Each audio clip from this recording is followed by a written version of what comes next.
Salut à tous, c'est BizBiz. Alors aujourd'hui l'épisode 1070 du Zap Image. On commence aujourd'hui avec quelques anniversaires en ce 21 mars. Donc déjà l'anniversaire d'une personne très proche de moi les gars, c'est mon frère Robinho que vous voyez de temps en temps sur ma chaîne YouTube. Donc il fête aujourd'hui ses 25 ans. Donc n'hésitez pas à aller jeter un petit coup d'œil ou même à vous abonner à sa chaîne YouTube. Ensuite les gars, on continue avec Antoine Griezmann qui fête aujourd'hui ses 29 ans pour le champion du monde français. Donc bon anniversaire à Griezmann. Regardez son palmarès impressionnant, 599 matchs, 78 matchs avec l'équipe de France, 236 buts, 88 passes décisives. Donc regardez tous les trophées qu'il a gagnés. Donc le plus beau, ça reste quand même la Coupe du Monde remportée il y a 2 ans. Il a aussi gagné une Europa League en 2017 ou 2018, je me souviens plus exactement. Une Super Coupe d'Espagne, une Super Coupe d'Europe, 2 Ligas et l'Euro 2010 des moins de 19 ans. Donc un gros palmarès pour Antoine Griezmann. Bon anniversaire à lui. Et pour finir, il y a aussi l'un des meilleurs joueurs de l'histoire du football qui fête son anniversaire aujourd'hui. C'est Ronaldinho qui fête aujourd'hui ses 40 ans pour la star et la légende brésilienne. Regardez son palmarès impressionnant. Donc il a tout gagné, Ronaldinho, que ça soit le Ballon d'Or, la Coupe du Monde, 2 Ligas, 2 Super Coupes d'Espagne, une Ligue des Champions avec l'équipe du FC Barcelone. Donc il a tout gagné dans sa carrière. Donc actuellement, donc c'est plutôt compliqué dans sa vie privée. N'oubliez pas qu'il est en prison depuis plus de 2 semaines au Paraguay, Ronaldinho. Mais bon, bon anniversaire à lui. Ensuite officiel, Jadon Sancho est élu joueur du mois de février en Bundesliga. Donc félicitations au crack anglais qui reçoit ce trophée du meilleur joueur du championnat allemand pour ce mois de février. N'oubliez pas que lors du mois de janvier, c'était un autre joueur du Borussia Dortmund, c'est Erling Haaland qui avait remporté ce trophée. Ensuite, regardez le dialogue entre un journaliste et Marco Reus, l'attaquant de l'équipe de Dortmund. Donc, pourriez-vous signer un jour au Bayern? Parce qu'il y a pas mal de joueurs du Borussia Dortmund quelques années plus tard, mais ils ont signé du côté du Bayern Munich. Je pense à Mario Götze, je pense à Robert Lewandowski ou même à Mats Hummels. Donc, Marco Reus a répondu: le Bayern, jamais je joue à Dortmund. Vous ne me verrez jamais là-bas, je peux vous le promettre. Donc, la loyauté pour Marco Reus. Ensuite, on va parler de l'attaquant belge Eden Hazard. Donc, malgré 10 apparitions, soit 748 minutes de jeu en Liga cette saison, Eden Hazard est le Madrilène ayant réussi le plus de dribbles, 39 en championnat. Donc le deuxième est Vinicius Junior avec 37 dribbles réussis en 19 rencontres, 901 minutes. Donc pour vous dire que malgré qu'il joue très peu cette saison, Eden Hazard, vu qu'il est souvent blessé, c'est toujours lui qui a fait le plus de dribbles depuis le début de la saison avec cette équipe du Real. Ensuite, une autre stat pour un joueur du Real Madrid. Donc cette fois-ci, c'est le joueur le plus rapide cette saison côté Real Madrid. C'est Fede Valverde avec une pointe à 35,1 km/h. Fede Valverde est le joueur le plus rapide du Real Madrid devant Vinicius Junior, Carvajal, Mendy et Gareth Bale. Et Fede Valverde est aussi le plus rapide de la Liga à égalité avec Pedrosa, un joueur de l'Espagnol Barcelone. Donc je ne savais pas qu'il allait aussi vite, le milieu uruguayen. Ensuite, regardez le bilan des défenseurs côté Real Madrid cette saison. Donc sans surprise, le défenseur le plus décisif cette saison, c'est le capitaine Sergio Ramos, 3033 minutes. Donc déjà, c'est lui qui a le plus joué parmi tous les défenseurs du Real Madrid. Il a quand même inscrit 7 buts, beaucoup sur penalty. Deuxième, Raphaël Varane, 3000 minutes, 3 buts et une passe D pour le défenseur français. Et en troisième position, Carvajal, 2910 minutes, 1 but et 7 passes D. Ensuite, regardez le classement actualisé des coefficients UEFA des clubs européens. Le Real Madrid est toujours leader. Donc ça, c'est sur les 5 dernières années. C'est ceux qui arrivent le mieux en Coupe d'Europe. Donc c'est le Real Madrid toujours en première position. 134 000 points pour l'équipe du Real Madrid. Donc comme je l'ai dit, c'est sur les 5 dernières années. Ils ont remporté pas mal de fois la Ligue des Champions. C'est pour ça qu'ils sont très bien classés. Deuxième, Atlético. Troisième, le Barça. Quatrième, le Bayern. Et en cinquième position, l'équipe de la Juventus. On peut voir quand même qu'il manque Liverpool. Pourtant, ils ont gagné la dernière Ligue des Champions.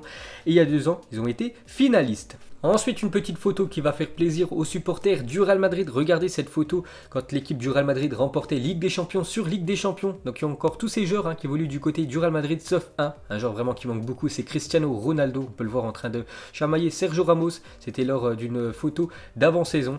Donc c'est vrai qu'il manque beaucoup à cette équipe du Real, Cristiano Ronaldo. Ensuite, cette fois-ci, on va parler de l'entraîneur Zinedine Zidane. Et les dirigeants du Real Madrid auraient pris une décision pour Zidane. Donc Zidane serait assuré d'être sur le banc du Real Madrid pour la prochaine saison, même s'ils ne remportent pas la Liga, même s'ils ne remportent pas la Ligue des Champions, même s'ils se font éliminer dès les 8e de finale. Donc Zidane sera sur le banc la saison prochaine du Real Madrid. C'est Florentino Pérez qui l'a dit. Donc selon les informations d'AS, le Real Madrid aurait pris la décision de conserver Zidane pour la saison prochaine. Le technicien français se préparait déjà pour l'exercice 2020-2021. Donc très bonne nouvelle pour l'entraîneur Zidane.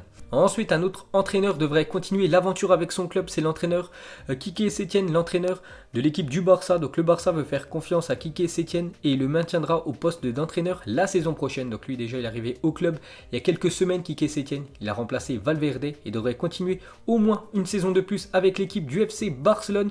Donc une déclaration de Ronald Koeman, donc lui c'est le sélectionneur des Pays-Bas. Donc c'est lui qui a failli prendre l'équipe du Barça quand Valverde a été licencié parce que Bartomeu, le président du FC Barcelone, l'a appelé. Donc il a refusé, il a dit le Barça m'avait appelé et j'ai dit non en raison de mon engagement avec la sélection de mon pays. Je ne pouvais pas quitter les Pays-Bas 3 mois avant une compétition. Donc la compétition bien sûr c'est l'Euro. Et n'oubliez pas que l'entraîneur hollandais Ronald Koeman a dit à Barcelone j'ai vécu ma meilleure période en tant que footballeur et j'aime beaucoup la ville. J'espère donc pouvoir un jour devenir entraîneur de l'équipe du Barça. Donc ça a failli se faire il y a quelques semaines, du coup ça s'est pas fait vu qu'il veut continuer avec l'équipe des Pays-Bas, mais ça se fera certainement dans le futur. Donc lui les gars il a toujours joué aux Pays-Bas, que ce soit à l'Ajax, que ce soit du côté du Feyenoord Rotterdam ou même du côté du PSV. Il a juste joué un coup à l'extérieur dans un autre championnat, c'était du côté du FC Barcelone pendant 6 ans. Il a quand même gagné 2 fois la Ligue des Champions, Koeman. Il aimerait plus tard entraîner l'équipe du Barça. Ensuite quelques infos de transfert. On commence avec l'Inter Milan qui veut recruter Corentin Tolisso dont le prix est évalué à 35 millions d'euros. Olivier Giroud en fin de contrat reste toujours la cible d'Antonio Conte. Donc l'Inter veut 2 Français, donc déjà Corentin Tolisso, le milieu de l'équipe du Bayern qui joue de temps en temps avec l'équipe allemande, et Olivier Giroud qui a failli signer du côté de l'Inter lors du dernier mercato hivernal. Donc il est en fin de contrat en juin prochain, donc il pourra aller gratuitement du côté de l'Italie. Ensuite on va parler de Pierre-Emerick Aubameyang qui souhaiterait poursuivre sa carrière au FC Barcelone selon le journal espagnol Sport, parce qu'Aubameyang veut jouer la Ligue des Champions avec son équipe de Arsenal. Donc cette saison déjà il a joué l'Europa League, déjà éliminé de cette Coupe d'Europe. L'année prochaine ça sera encore une saison sans Ligue des Champions pour l'équipe de Arsenal qui est quand même 9e du classement de Première Ligue. N'oubliez pas, c'est les 4 premiers qui sont qualifiés. Donc ça sera une saison de plus sans LDC. Donc lui veut jouer la Ligue des Champions. Le Barça est intéressé, lui aussi est intéressé pour aller du côté de l'Espagne. Ça pourrait se faire, pourquoi pas, dans quelques mois. Donc Arsenal a fixé son prix à 55 millions d'euros. Donc affaire à suivre. Ensuite on revient sur l'Inter Milan qui souhaiterait prolonger Ashley Young, le défenseur anglais qui est arrivé au club il y a quelques semaines lors du dernier mercato hivernal. Donc l'Inter aimerait prolonger son contrat. Ensuite officiel, le jeune Nathanaël Mbuku, 18 ans, prolonge avec le Stade de Reims jusqu'en 2023. Un joueur très intéressant pour ceux qui suivent un peu la Ligue 1 et plus cette équipe de Reims. Vous savez qu'il a un sacré talent, ce jeune Mbuku. Donc il prolonge avec son équipe de Reims. Ensuite l'OGC Nice ciblerait le gardien du Stade de Reims, Rajkovic, 24 ans, le Serbe qui est considéré comme étant un des meilleurs gardiens cette saison de Ligue 1 est arrivé l'été dernier pour 5 millions d'euros, donc d'après France Football. Donc ce gardien du Stade de Reims, pour ceux qui suivent la Ligue 1, vous savez qu'il est très bon, ce gardien serbe. On peut voir que Nice est intéressé par son profil. Ensuite on va parler de Rennes, donc le Stade Rennais exigerait au moins 60 millions d'euros pour son jeune milieu de terrain Eduardo Camavinga, le crack du Stade Rennais qu'on a tous découvert cette saison. C'est vrai qu'il est très jeune, il a eu 17 ans il y a quelques mois. Il est très bon, il a un sacré potentiel, donc vraiment c'est une grosse écurie européenne aimerait l'avoir dans ses rangs. Donc Rennes en demande au moins 60 millions d'euros. Ensuite on va parler de l'attaquant français de Lyon, Moussa Dembélé serait la priorité de Chelsea pour cet été. Donc je vous ai dit que Olivier Giroud va certainement quitter l'équipe de Chelsea en fin de saison. Donc ils aimeraient recruter du jeune et surtout ils sont intéressés par Moussa Dembélé qui fait vraiment une grosse saison avec l'équipe de Lyon. Donc aussi affaire à suivre. Ensuite, le FC Barcelone ne compterait plus sur Ousmane Dembélé et pourrait le laisser partir cet été. Mais le problème, c'est que le Barça l'a acheté très cher. Le joueur français aux alentours des 125 millions d'euros. Mais bon, s'ils le revendent, bien sûr, ils ne récupéreront jamais cette somme parce qu'il est souvent blessé. Qui veut acheter un joueur qui se blesse tous les 2 mois et qui a surtout un gros salaire? Donc, je pense que le Barça pourrait le vendre peut-être 60-70 millions d'euros pour Ousmane Dembélé qui a quand même été un sacré fiasco du côté de l'Espagne. Ensuite, une déclaration de Lukaku. Il a dit: j'étais très proche de rejoindre la Juventus l'été dernier, mais mon esprit est toujours fixé sur l'Inter et le manager. Enfin, je regardais Adriano, Ronaldo et Christian Vieri. Évidemment, quand l'Inter est venu, je voulais y aller. Donc en gros, il dit qu'il a failli signer du côté de la Juventus, mais du coup, il a signé du côté de l'Inter. Donc c'est une équipe qui suivait quand il était gamin. Il regardait Adriano, ancienne légende du côté de l'équipe de l'Inter Milan, même Ronaldo ou même Christian Vieri. Ensuite, Manchester United souhaiterait recruter Eric Cantona comme ambassadeur du club. club de l'équipe de Manchester. Donc Eric Cantona les gars, c'est une sacrée légende du côté du club anglais de Manchester, donc il pourrait devenir l'ambassadeur du club. Ensuite les gars, des nouvelles de Morgan Sanson, donc il a tout rasé les gars, boule à Z pour Morgan Sanson, le milieu marseillais. Ensuite il y a 5 ans, Lionel Messi faisait ça, c'était lors d'un 8e de finale de Ligue des Champions, Barça contre l'équipe de Manchester City, et regardez le petit pont et l'humiliation de Lionel Messi envers Milner. Avant, Milner jouait du côté de Manchester City avant de venir dans cette équipe de Liverpool. Regardez la tête de Pep Guardiola, choqué lors de ce petit pont de Léo Messi. Ensuite, des nouvelles de Neymar, actuellement au Brésil, donc il s'entraîne, le Brésilien. Ensuite, regardez tous ces énormes footballeurs qui ont fait beaucoup de matchs tout au long de leur carrière, mais ils n'ont jamais pris un carton rouge, comme Ryan Giggs, 963 matchs, 0 carton rouge. Raoul, 932 matchs, 0 carton rouge. La même chose pour Karim Benzema, 730 matchs, 0 carton rouge. Pareil pour Iniesta, Philippe Lam ou même Gary Lineker. Donc respect à tous ces footballeurs.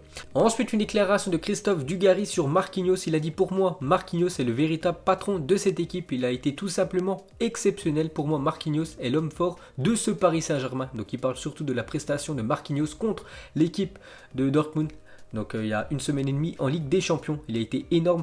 Le défenseur brésilien, et pour lui, c'est le patron de cette équipe. N'oubliez pas que Thiago Silva était forfait pour ce match. Et c'est lui qui avait pris le brassard Marquinhos. Et c'est vrai qu'il a été le patron de ce PSG. Ensuite, regardez l'énorme collection de maillots de Paulo Dybala, l'attaquant de la Juventus. Donc souvent, la fin des matchs, il demande un maillot avec un joueur adverse. Donc ensuite, ça fait une sacrée collection. Donc regardez quand même cette collection exceptionnelle de l'attaquant argentin.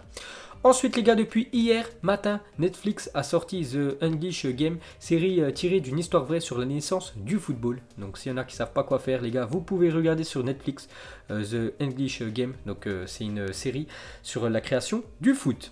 Et pour finir les gars, ce Zap Image, donc le premier joueur qui vous vient à l'esprit en voyant ce logo, donc le logo de l'Olympique de Marseille. Donc moi je pense directement à Didier Drogba, ancien très grand attaquant de l'équipe de Marseille. Donc vous mettrez vous en commentaire, vous avez pensé à qui en voyant le logo de l'OM. Donc voilà les gars, la fin de ce Zap Image 1070. Donc si ça vous a plu, un petit like et je vous ferai l'épisode 1071 demain. Donc moi je vous laisse et je vous dis à la prochaine comme d'habitude. Ciao à tous.